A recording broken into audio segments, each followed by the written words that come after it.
Guess we just need a voice to text Now? option, then we can close caption everything on Zoom. and then There you go. There Thank we you. go. Thank you. Online participants, can you hear us now? Yes, sir. Thank you. Yes, thank you very much. Thanks. We appreciate your patience. Leader on Commissioner Business Agenda Item 1, County Treasurer Lisa Tafoya. Good morning. Good morning, Commissioners. Robbie. I'm here to present the annual report for the county held liens in Delta County. We currently have 211 county held liens. 42 of these are mobile homes, 139 of them are mineral rights, and we've got 30 real property. Just over 10% are at the 10 to 21 year point. 50% are less than 5 years. So we did take on 21 new liens this year, which is at the bottom of your third page. 4 of them are real properties for various reasons.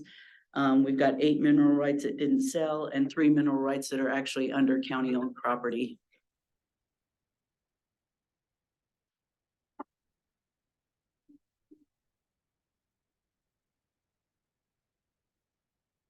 Are there any questions regarding the liens being held? What is the fourth column? That's just that's your year count. So those are years Yeah, so that's really a disregard. carried out to 5 significant digits.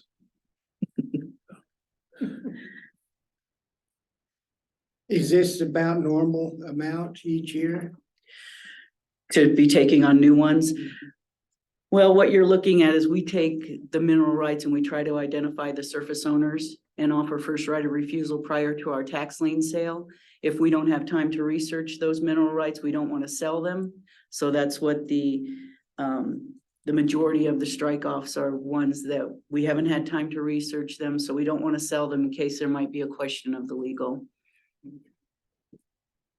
What's the total amount of this, of all this? We have 211 liens being held. Total dollar amount? Well, we're exempt, so we don't pay those taxes unless they're sold. Okay. So, and I didn't total that out. I can send that over to you. Questions, commissioners? No. I know you've been working hard trying to get this cleaned up. It's an ongoing process. Job security, right? Right. Stay there. All right, well, I'll move that the board accept the presentation of the county held liens. I second that. Any further discussion? All in favor? Aye. Aye. Aye. Thank you, Lisa. Appreciate your time. Thank you.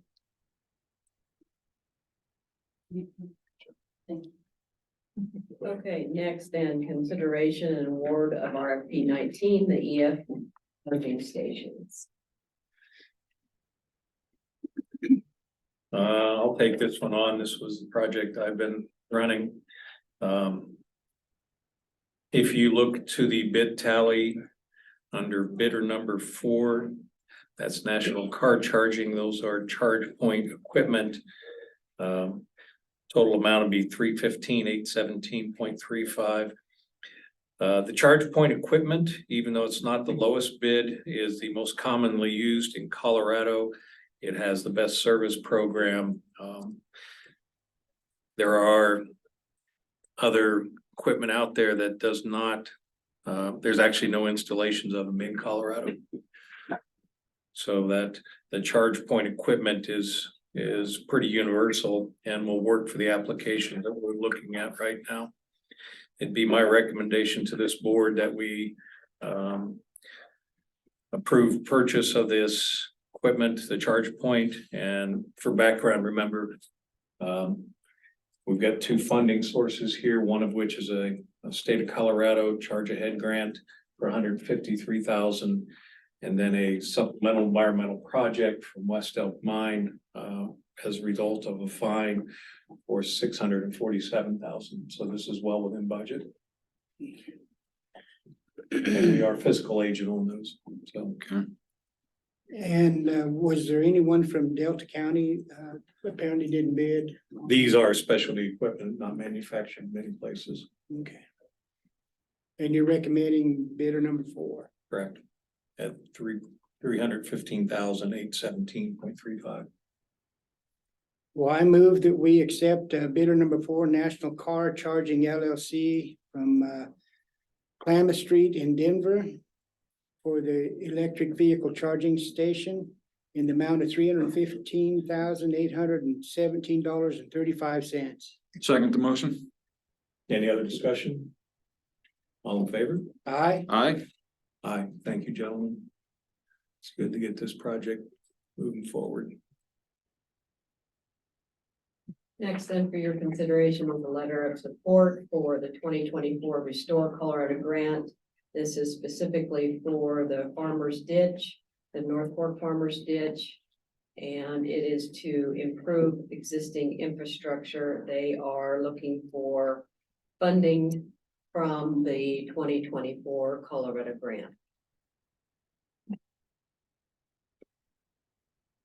And some other background on that, the Gunnison Citizen Roundtable has also been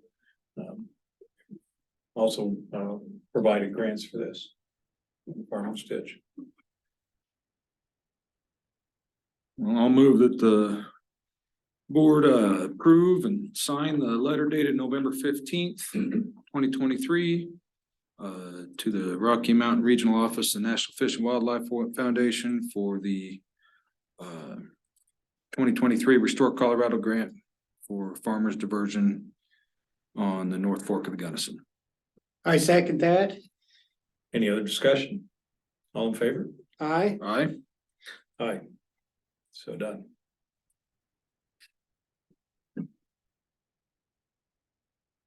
Terry, do you have anything?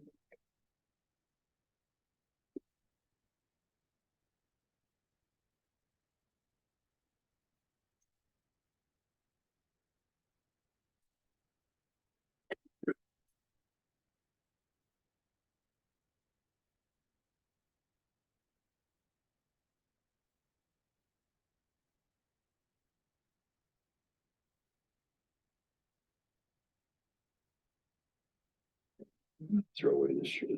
Pink pocket.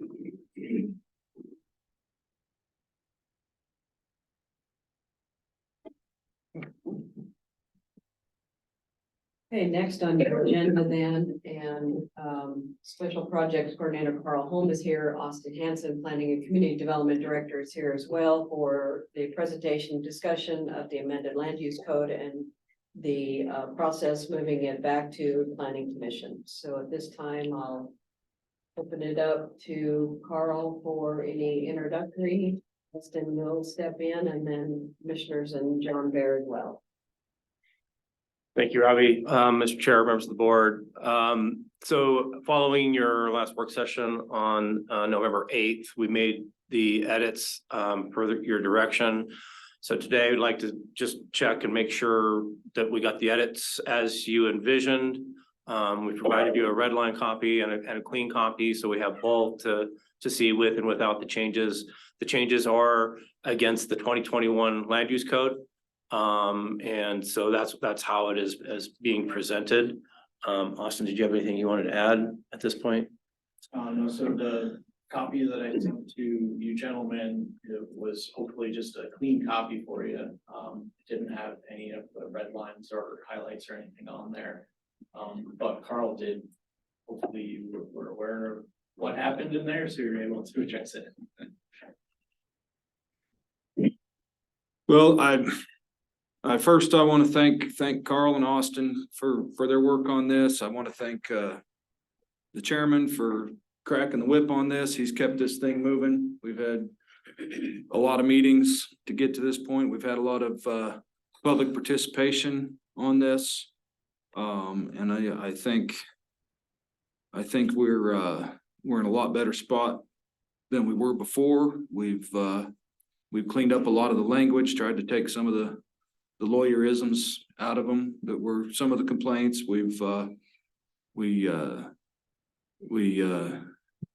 appreciate the planning commission's attempt at this revision, but ultimately this falls upon the board. As everybody knows, the the master plan is the planning commission's purview and the land use code is the commissioners, so. We know sending this back to the planning commission, they may not be fully satisfied with what we've done in these revisions, but I think we're on the right track. Yes, thank you to all the people that have been involved on the public comments. I take them to heart. We try to do what we feel is the best things, and it comes back to the old saying, everybody wants to do what they want to on their property, and they don't want their neighbor to do what they want to on their property unless they approve of it. And then it comes to the county to make the decision. So hopefully this land use code will give some more certainty on the projects that public and industry can move forward with their projects and have hopefully get to the completion of the project sooner, get the okay from the planning department and planning commission if there's any decisions there to be made, that we can get to yes a lot sooner and be more specific in what can be done in Delta County. It's been a long process through a lot of revisions of it, and again, thanks for everybody that is involved. Mike, Don, I appreciate you guys' efforts and comments here. Thank you guys out there, Kate, everybody. I did hear that we could schedule a work session with the planning commission. Do you guys want to look at that? That's fine. I think we can probably set that up at some point in time. I don't know that. I have to. Let's finish this and we'll talk Alright. about it under schedule. Yeah. Okay. So what, So Chair, I might just a little bit of information. So the statute anticipates that the board has the review and the expertise of the planning commission. And of course, that's been an ongoing process for, well, a long time on this project. But today, really before you is kind of that formal submitting the version that exists now to the planning commission for their review and report back. So just to be clear, that's kind of, this is That's what we're at. the formal process. 30-day review by the planning commission? That's correct. When does the 30-day start? Today. Well, if you approve a motion today. Okay. And if I may, Mr. Chair, I've had communication with the planning commission chair, and they're looking at December 13th as would be their formal review of the document within that 30-day timeframe. Thank you. All right, well, I will move that the board formally submit the amended land use code dated November 8th, 2023 to the planning commission for their approval, disapproval, or suggestions. Planning commission will have 30 days as per statute to report back to the board. As part of this motion, the planning department will post the November 8th, 2023 land use code to the website, both a clean and a red line version. And to avoid issues, please remove all the other versions to help us with version control here. I second that. Any further discussion? All in favor? Aye. Aye? Aye. It's taken a long time to get to this stage. Yes, it is. Thank you. Carl Austin, thank you for being here. Yes. Thank you. Thank you. Okay, next for your consideration is to ratify the warrants. I move that we approve the warrants. They're paid by warrant from the various funds, paid by warrant number 149142 through 149457. And ACH transactions 554-578 from October 1, 2023 through October 31st, 2023, totaling $2,371,968.58 in accounts payable in $1,532,963.67 in monthly county, human services and health department, October 2023 payroll for items budgeted and approved per Delta County policy. Second the motion? Any other discussion? All in favor? Aye. Aye. Aye. Hey, Lindsay, you're on the schedule. Good morning. This afternoon, 1 to 3, we have a road and bridge work session. 3:30 to 4:30 this afternoon, a Board of Health meeting. November 22nd, 10 a.m. is a Western Slope Wildfire Coordination meeting. November 23rd and the 24th, the Delta County office will be closed for the Thanksgiving holiday. November 27th through the 29th, the commissioners will be at the CCI Winter Conference in Denver. November 30th at 8:30 a.m. there will be a budget public hearing here at 560 Dodge Street.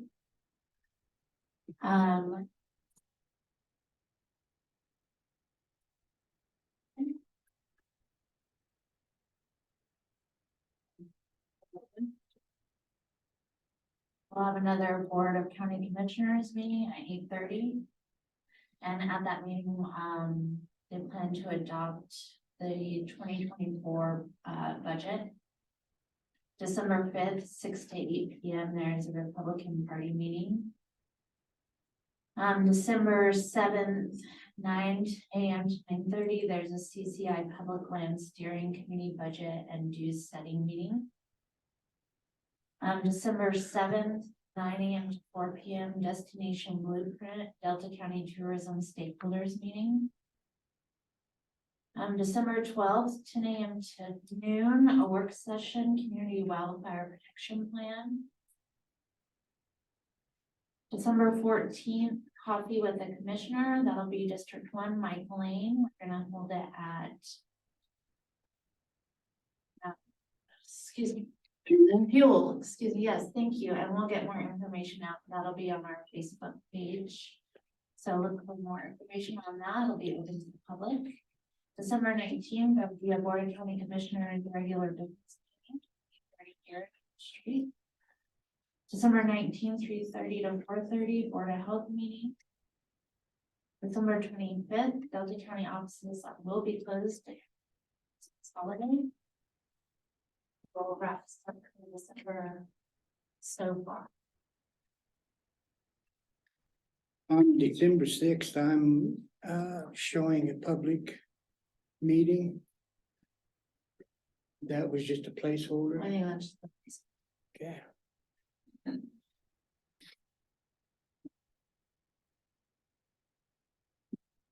Might be an optimal time to have a work session with planning commission before the 13th.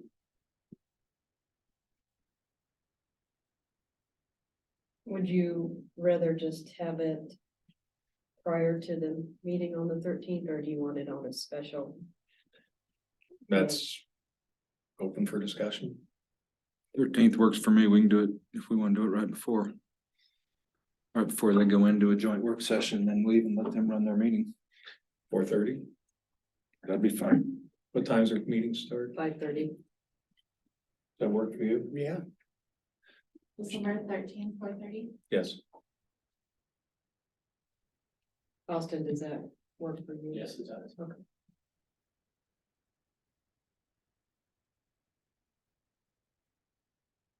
So got a calendar. Okay. Anything else? Happy Thanksgiving. Thank you, Lindsay. Thank you, Lindsay. Thank you. Thanksgiving to you.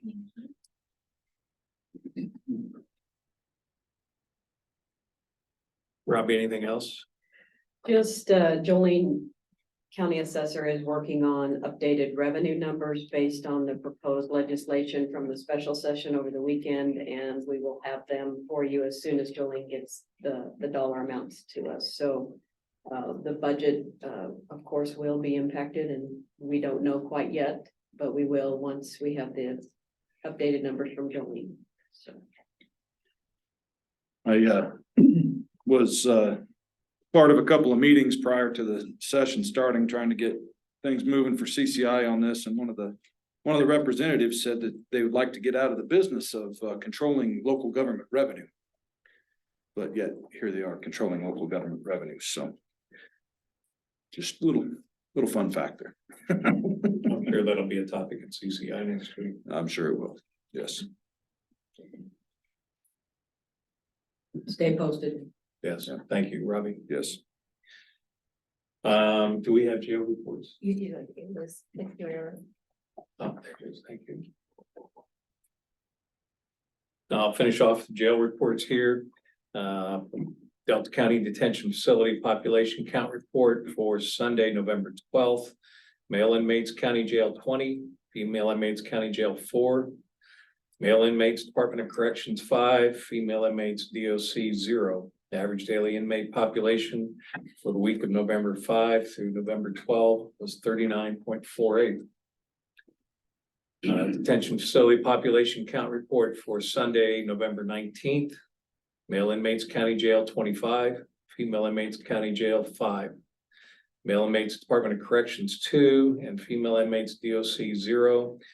Average daily inmate population for the week of November 12th through the 19th was 36.19.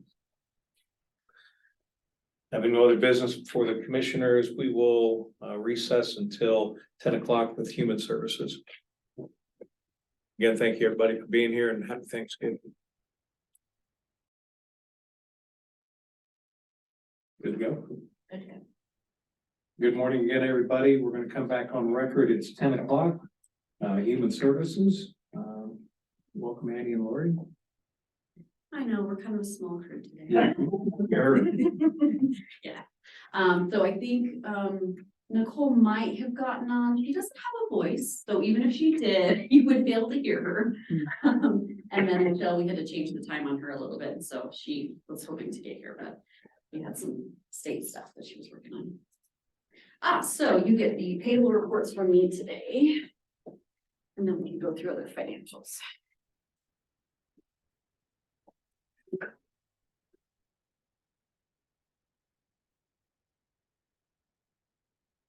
I have some notes from her. There was, you'll notice the hotline, quarterly costs came through. So that's the hotline that collects all of our child abuse and neglect as well as adult protection calls. So, that payable for the yearly contract was, submitted in this payable report. And then we had, some cell phone equipment upgrades. Unfortunately, the cell phones that we had provided for caseworkers in the field became extinct and was losing data. And so we had to navigate that upgrade. And there was a little bit of increase in auto costs also for winter tire maintenance and things like that. So we had into. Just out of curiosity, what type of cell phones are we buying? So it was a contract through that IT set up through Verizon, and they are their iPhones. And then they were able to bundle it. I think it's what Tina did a bundle with them a couple years ago. And so then the upgrades came a little bit with the bundle. But then we increased staff, so we ended up having to purchase 2 more. As of Monday, we will be fully staffed, inshallah. Very good. Oh, it only lasted 5 minutes the last time this happened, so I'm very excited. So budgeting, we should be at 75% total. As we move away from payables, and we're at 68%. Part of that is vacancy savings, but.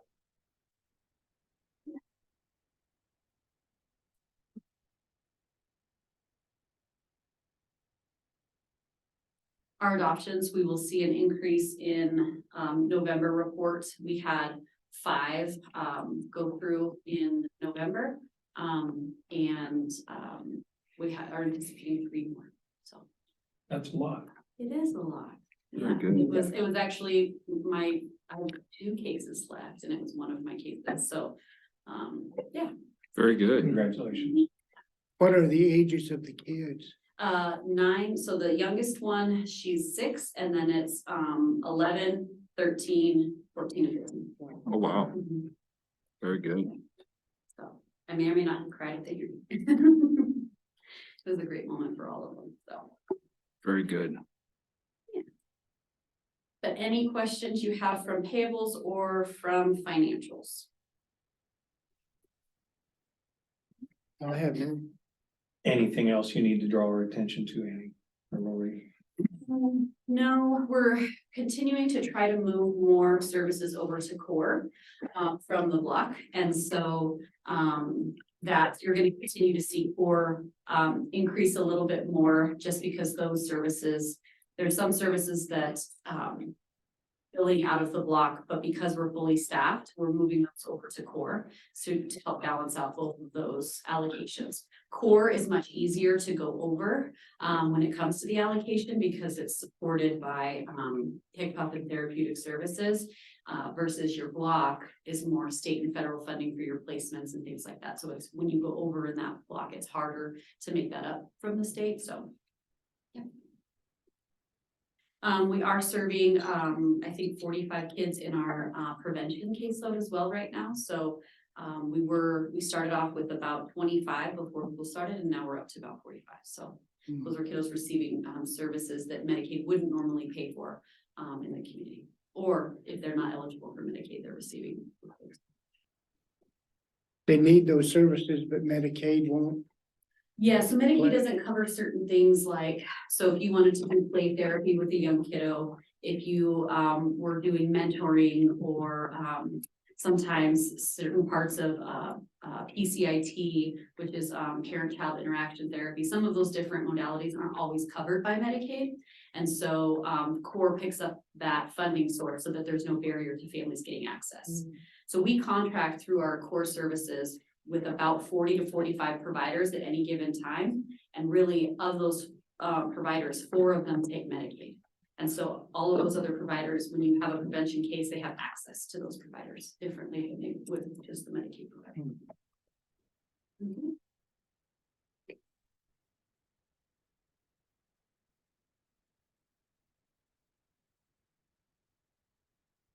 Anything else in financials, gentlemen?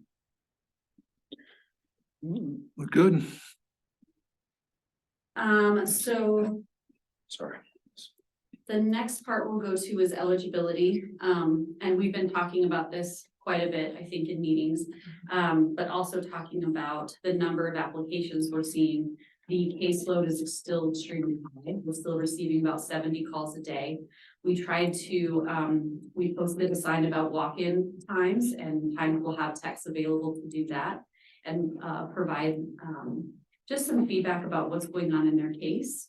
You can have anywhere between 3 to 10 people walking in on any given day, and those meetings can take anywhere between 30 and 45 minutes because it's hard to explain how the state basically put us into this situation with rolling back the Medicaid and PHE, and it's not coming directly from this office, right? But they're seeing the impact to them directly, and so trying to explain the steps that the state took sometimes can take a little bit when somebody's pretty heated, and reasonably so.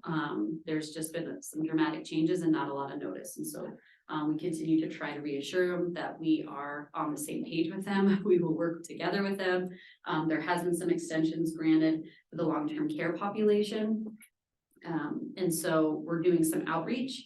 Right now, the state does the initial outreach call to the long-term care member and encourages them to go into peak and make those changes and updates so they don't miss their recertification, or if they're past their recertification, they will try to guide them through that process. If they're unable to make contact or unsuccessful to get that process initiated, then they escalate that to the county, and the county has to make 2 attempts with 4 days in between to initiate that member and get those changes submitted to ensure that their coverage remains. And track that. So kind of another task that has been sent to the state of how to track those members. So do you want to add anything more to that? No, I mean, I think we are seeing as far as the logging numbers, we are seeing people that are finding out that they don't have their redetermination paperwork in. And so that does take some time to help them complete the applications or forms and explain things from like Annie said. So it can take sometimes up to an hour to an hour and a half meeting with somebody. So it is time consuming for sure. And we currently have our supervisors covering those walk-in hours because of workload and our calls coming in, the texts, what staff we do have are covering the calls and workload. So we kind of have everybody to cover all of it. The forms they fill out, are they paper forms or on the computer? They can be paper forms. They do receive paper forms from the state like 45 days prior to when it's due, but they can also go online and complete the application or the redetermination. How many walk-ins do you think you get a week or a month? A week, probably, I would say between 35 to 50. And it's not just, what am I eligible for? It is most often those members coming in to say, what's going on with my case? What's happened? I'm not covered.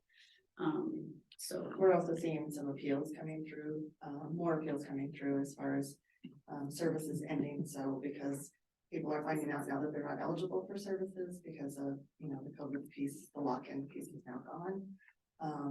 They're not happy that they're only getting about 10 days notice to find out that they will no longer have medical insurance as of the next month. So that has been some of the appeals that we've seen. And in theory, the appeals, I think the state was trying to navigate those on the front end if they were appealing just for the locked-in coverage. But I think it's gonna end up being still some more work on the county to prepare the packets regardless of whether they're intercepting them on time.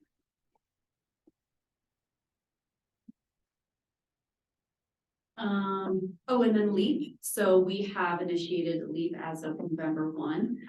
Tatiana, one of our accounting technicians, is doing some outreach for that. We partnered with the schools and social media, thank you, to get out flyers about the application process. And Tatiana's role is to help navigate any denials or questions about sending in verifications. So sometimes clients can receive a denial because they're missing a verification. And so Tatiana can go into the system, see that they're missing it, contact the client, get that verification in and overturn that denial. So we're doing that as well. There's also walk-in hours and telephone hours that she has set up. With child welfare, the most exciting news I already shared earlier, which is they will be fully staffed as of Monday. Lynette Overmeyer is starting her position on December 1st. We're very excited for that. She is going to bring, I think, a lot of experience, a wealth of knowledge, but also an ability to bring teams together. So I'm interested to see also as within the teams of administrators, how they can work together as well as a leadership. We can all learn from some of that as well. We have navigated some bills. The Child Welfare Interim Committee met at the legislature during the summer. They had their sessions, and out of that session, out of the committee, they submitted 5 bills. I do believe that there will be some offshoots of bills of ideas that were presented and that may run with different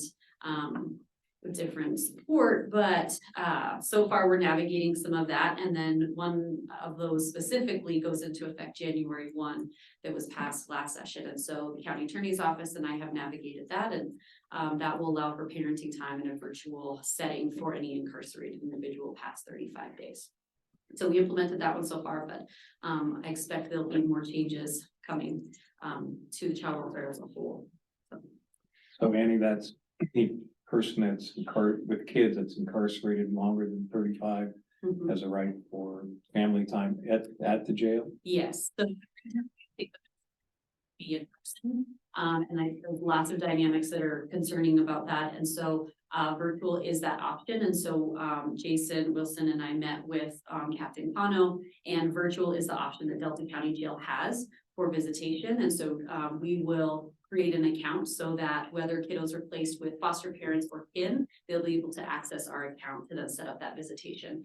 The requirement is 35 days. So if they're incarcerated only for 3 or 4 days and they have an open dependency neglect case, that visitation isn't required. But if it's longer than 35 days, then that requirement goes into effect. And it does include prisons. And that I think will be more interesting navigation when that happens. But currently we don't have a case where we're working on that piece of it right now. We have some incarcerated parents, but I think it's very new right now. I was concerned there wouldn't be a virtual option. Glad there is. Yes, yeah, I think that, I think our court also was very concerned about having in person as well, for just thinking about, the youth and children and that impact there. State legislature and their infinite wisdom. I know best. And we just work around what we know best for kids, right? And so that's kind of how we navigated it. I appreciate, Jason's help with that, because it was great. And what was nice is Jason had also never toured the Delta County Jail. And so that was a pretty informative tour for him, I think, as well, so. Moving on to adult protection. We have 2 caseworkers. Our caseload has dropped a little bit, but I anticipate it will go up as winter and colder months start to arrive. We have 1 caseworker who is just got certified for both adult protection, and she was previously certified for child welfare, so she can do both in the case that the numbers continue to grow and the caseload becomes unmanageable until we fill that position. We have now received a few applications, and so hopefully in the next week or so, we will do some interviews and hope to fill that vacancy as well. And long-term care with Ms. Michelle. So we start our leadership meetings, they begin December 6th, and then they're every other Wednesday, as we work through the transition time. The go live date for Rocky to begin full-time case management for both long-term care and the community options population is March 1st. And so during that time, there will be transition with cases, transition with information, doing some data work with IT of what resources they have, and what options we have. We did also receive notification from United Healthcare, who I think is the umbrella for Rocky Mountain, about requesting to lease space for that staff in the North. So they are anticipating 4 to 5 individuals potentially that they would lease part of that wing. If we look at, if you're walking in the building, it'd be that left side. And we still have our physical security grant, which will cover, that will hopefully be completed by March, in which there will be 2 doors and then also key the fob entrances for just increased security up at the North Fork. And so there would be one side that would probably be leased out, potentially if that works out. And then, and they've been talking about that for a little while. And then the right-hand side would be for other staff up there. So Annie, is there, have we talked about that, about a lease and what exactly they're leasing, and does that probably need to come to the board for approval at That, some point? sure, and they just sent an outreach of, hey, we would like to talk about this. So it is in very beginning stages, at which we were hopeful for, because we want to continue to keep a presence up there. That unit has been up there for, I think, 1995 or so, and so we want to sustain staff there and a presence also that helps, I think, with the clerk's office as well. So, yep. We'll just keep chatting about that. I'll put you right on that email. Appreciate it. Lucky you. See, you come from meetings, you get more work, sorry. All good. Any other questions? I kind of talked for a little while there. What about the people that Denver is busing over to Western Colorado, and the notifications that they give you and the heads up, what is entailed in that? So I'm not sure exactly what that's gonna look like if and when it does happen. I notified the Rural Migrant Coalition to let them know that that would be one of my first calls to them if I found out if and when it happened, just to look at some community support. When that happened in Garfield, it looks like the individuals didn't stay and that they kind of went somewhere. I don't think anybody really knows. And so the question is, if we have the ability and they want to stay, what does supportive housing look like? And so I think those are the conversations that we will continue to have with the state. So I met with the Colorado Department of Human Services homeless coordinator, who has been talking to Garfield, and I introduced myself and made contact with him about reaching out to him if that situation continues to happen in here in Delta. It's a wait and see, unfortunately. Yeah, so you could get a call anytime. That's my understanding. Right. Yep. I believe the hospital was also notified as well as River Valley for potential for any medical needs as well. And then I contacted the homeless shelter and gave them a heads up too, and if we hear anything, it might put them on the contact list also. I can do that. All I have, I think, for today, unless you have anything more. Nothing else. Is Human Services doing anything for the holidays through the end of the year? Which you guys are good at this. Yes, we are good. So we have a traveling stocking that goes throughout the building. We have Secret Santa that's voluntary participation in.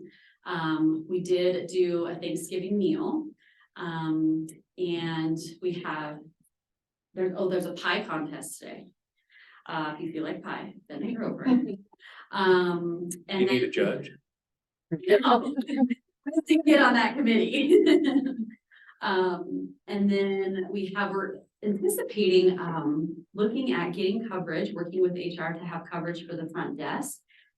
For about an hour or so, or maybe two in the last part of one of the days, so that on like a Thursday when most staff is there, so that we could have an all staff Christmas get together in the Rubidoux room and play some games and do some team building events. I love to do Jeopardy games.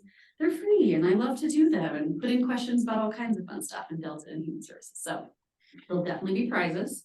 So if you want to submit questions, you let me know. But yeah, we have lots of events planned that way. There'll be some decorating. I think there's cookies that we're doing.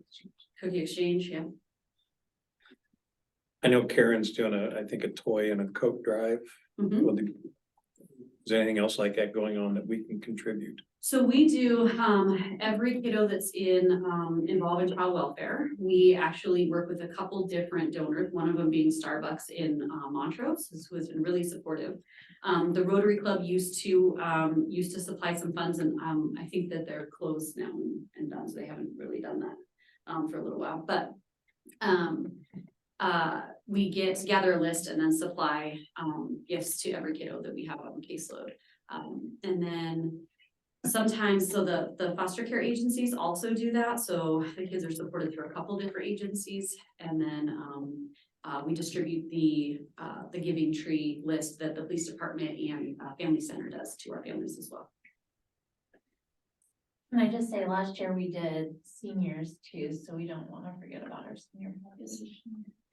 Yeah, so last year we also provided food boxes and meals for our families or for our individuals. If they're in a nursing facility, they're ones that don't request that, but for our other cases, we do food boxes for them for their meal.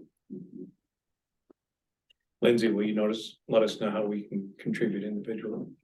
Thank you. Any other questions for Mrs. Gallegos here? I think we're good. Thanks for all you do. Yes, Thank you guys for your support and Thanksgiving. you too. And luck. yeah, Luck on Saturday? Yep.